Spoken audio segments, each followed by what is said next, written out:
وأشهد أن لا إله إلا الله وحده لا شريك له وأشهد أن محمدًا عبده ورسوله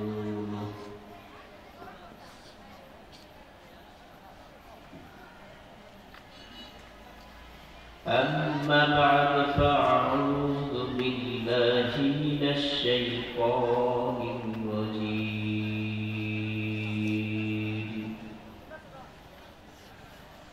بسم الله الرحمن الرحيم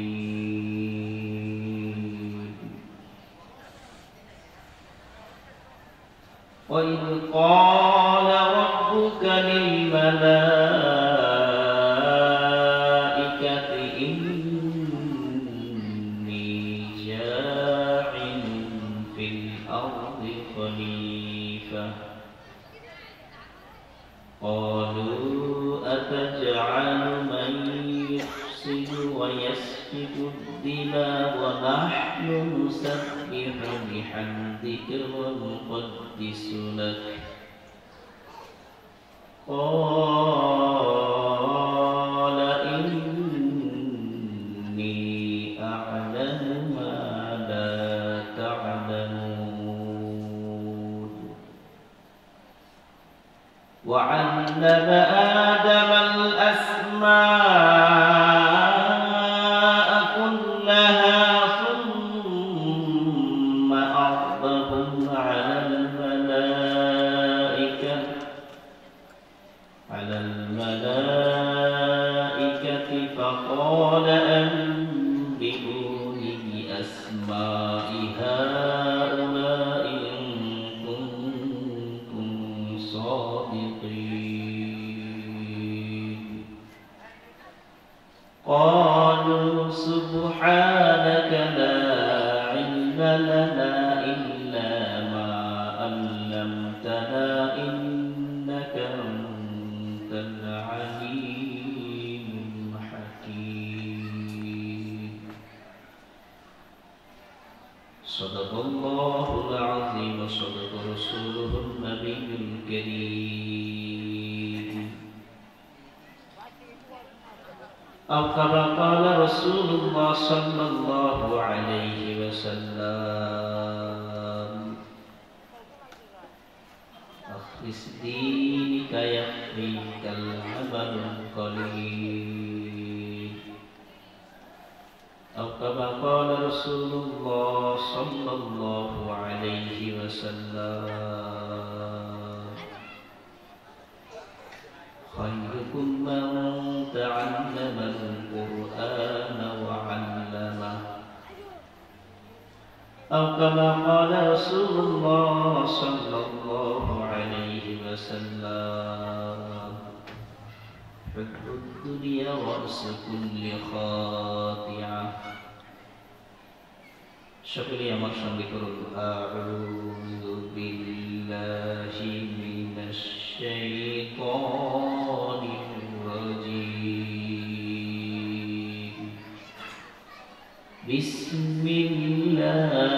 বিসমিল্লাহির রাহমানির রাহিম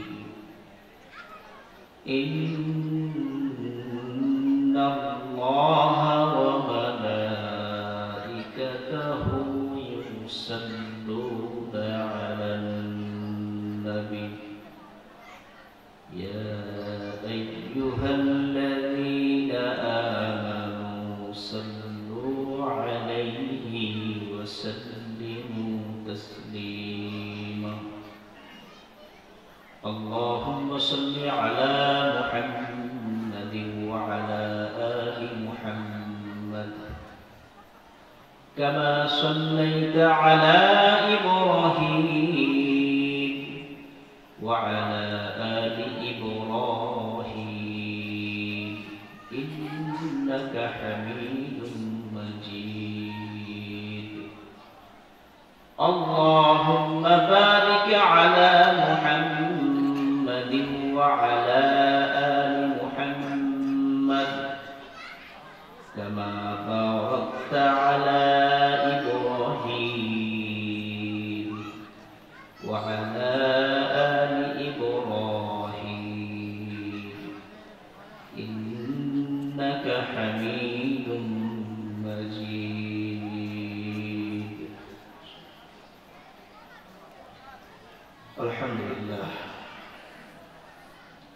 সমস্ত প্রশংসা মহান আল্লাহ তাআলার দরবারে। সোনাখালী যুব সমাজের উদ্যোগে চতুর্থ বার্ষিকী ওয়াজ ও দোয়া মাহফিল আয়োজিত ওয়াজ ও দোয়া মাহফিলের উপস্থিত সম্মানিত সভাপতি আলহাজ হযরত মাওলানা মুহাম্মদ আব্দুল জলিল সাহেব সুপার মিলিটারি দাখিল ইসলামী দাখিল মাদ্রাসা, উপস্থিত সহসভাপতি হযরত মাওলানা মুফতি আবু বকর সিদ্দিকী সাহেব সিনিয়র মুহাদ্দিস আল জামিয়াতুল মদিনা আনাস ফুলবাড়িয়া সাভার ঢাকা, উপস্থিত আমন্ত্রিত উলামায়ে কেরাম, উপস্থিত আছেন আমার সম্মুখে এলাকার মুরব্বিয়ানে কেরাম, উচিকাছার যুবক এবং কি পর্দার আড়ালে আমার সম্মানিতা মা ও বোনেরা, সকলেই আমার দ্বিতীয়বার সালাম গ্রহণ করুন। আসসালামু আলাইকুম ওয়া রাহমাতুল্লাহ।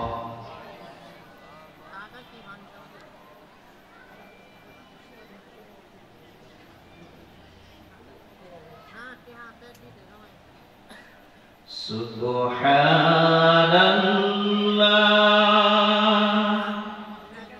আলহামদুলিল্লাহ, লা ইলাহা ইল্লাল্লাহ, সুবহানাল্লাহ,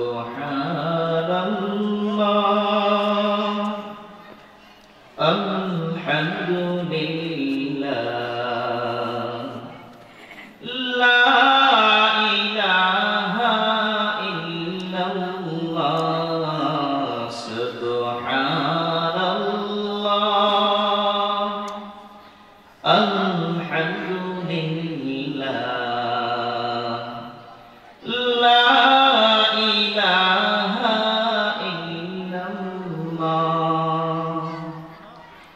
তুমি বাঁচাও, তুমি মারো, অবিরত ক্ষমা করো, তুমি বাঁচাও, তুমি মারো, অবিরত ক্ষমা করো, যাকে ধরার তাকে ধরো,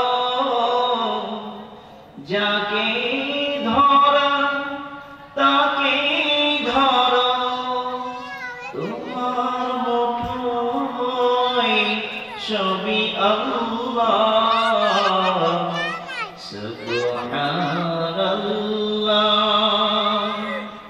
আলহামদুলিল্লাহ, লা ইলাহা ইল্লাল্লাহ,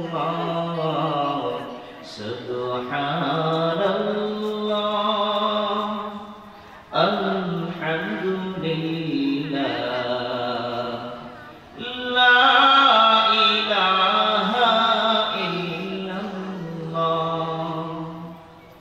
তোমার রিজিক খেয়ে পড়ে অবাধ্য হই কেমন করে, তোমার রিজিক খেয়ে পড়ে অবাধ্য হই কেমন করে, খুঁজে না পাই কোনো ভাষা,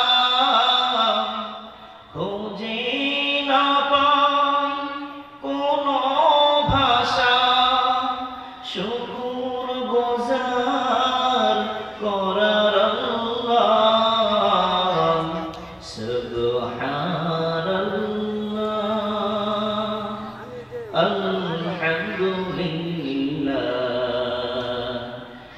লা ইলাহা ইল্লাল্লাহ, সুবহানাল্লাহ, আলহামদুলিল্লাহ।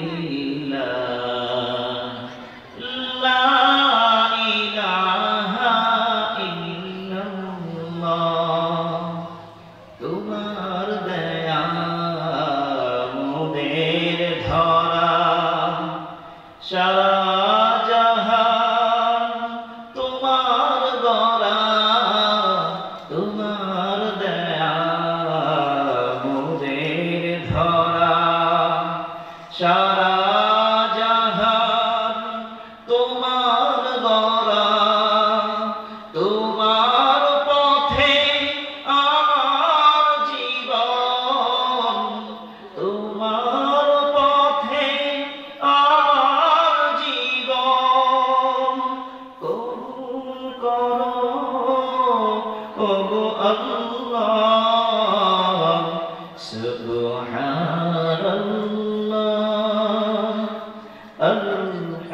আলহামদুলিল্লাহ লা ইলাহা ইল্লাল্লাহ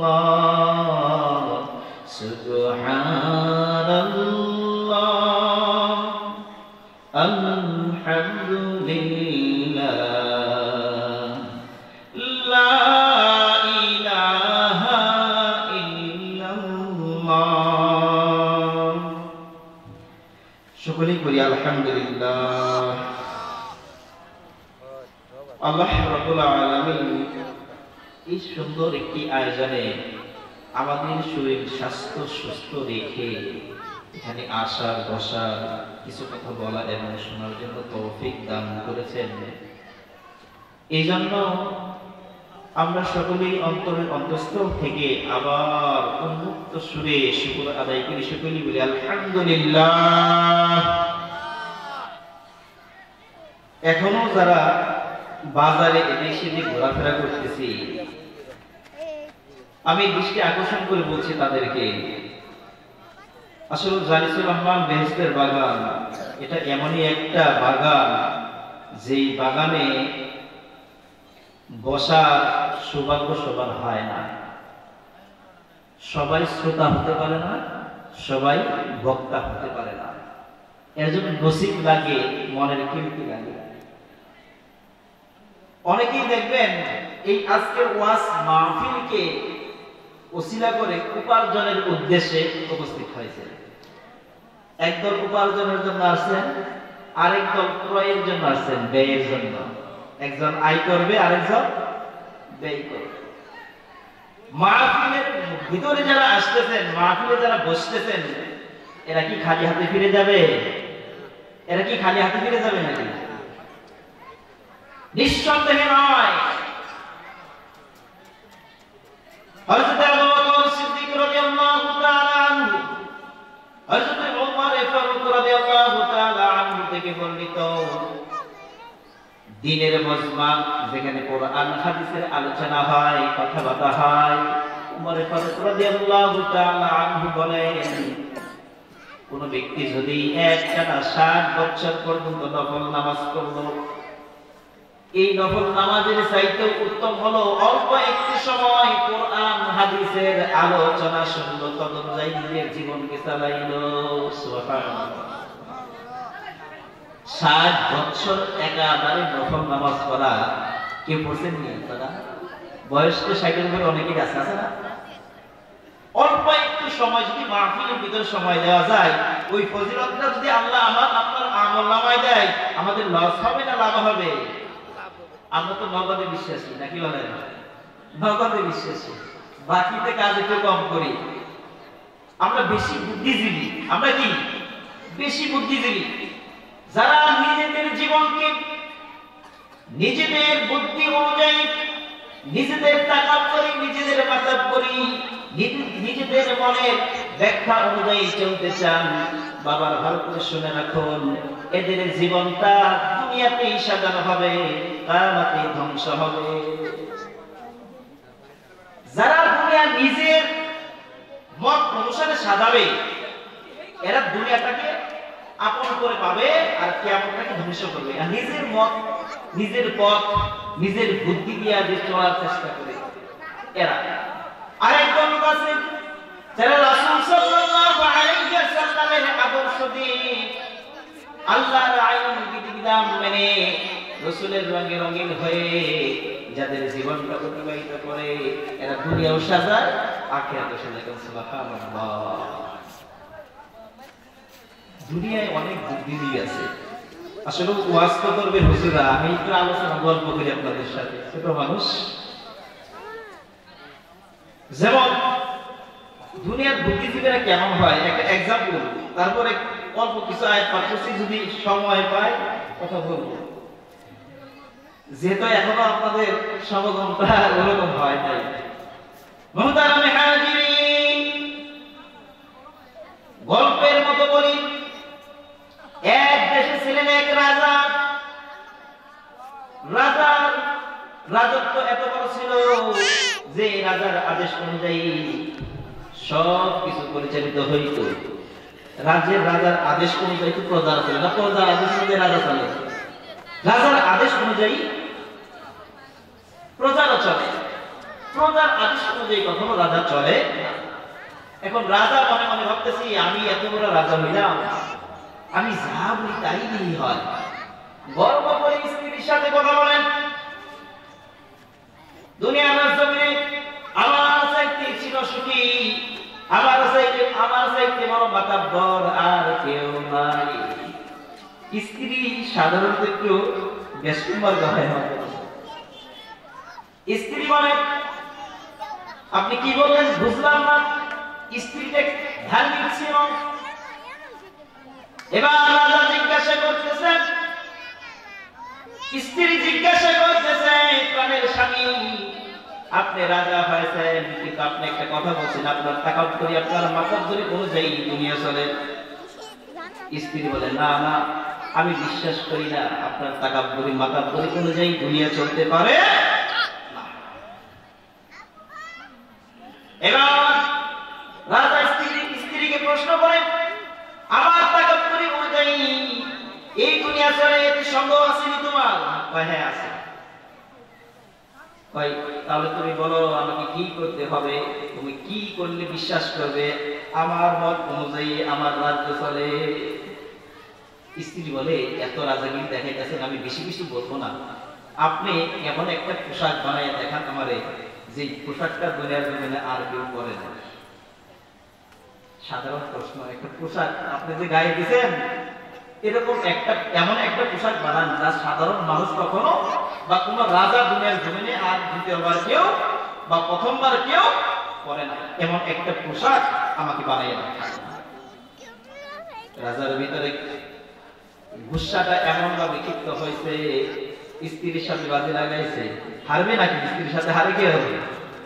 যা জীবনে আমার রাজত্ব লাগাই চলে যাবে, কিন্তু স্ত্রীকে দেখাইতে হবে আমার শরীরের পোশাকটা দুনিয়ার জমিনে আর কেউ কোনোদিন করে নাই।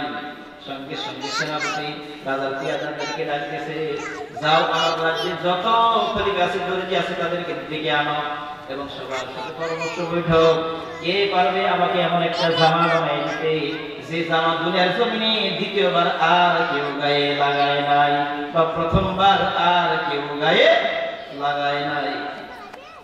এখন সকল খলিফা বসে বসে বুদ্ধি করতেছে কি করা যায়।